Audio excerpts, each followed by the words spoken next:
inside my head. I'm fired up and tired of the way that things have been. Oh, ooh, the way that things have been. Oh, ooh. Second thing, second, don't you tell me what you think that I can be. I'm the one at the same, I'm the master of my sea. Oh, ooh, the master of my sea. Oh,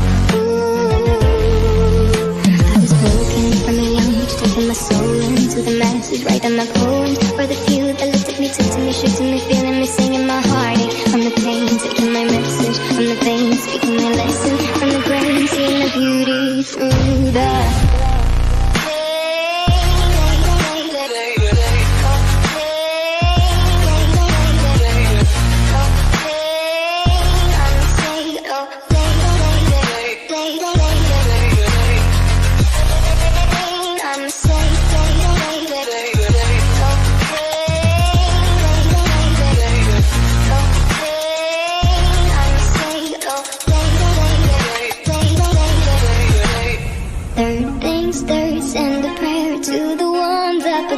all the hate that you've heard has turned your spirit to a dove. Oh, ooh, your spirit up above. Oh, ooh.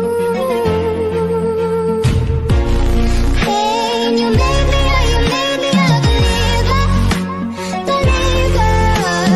Hey, I let the bullets fly, I let them rain. My love, my God, they keep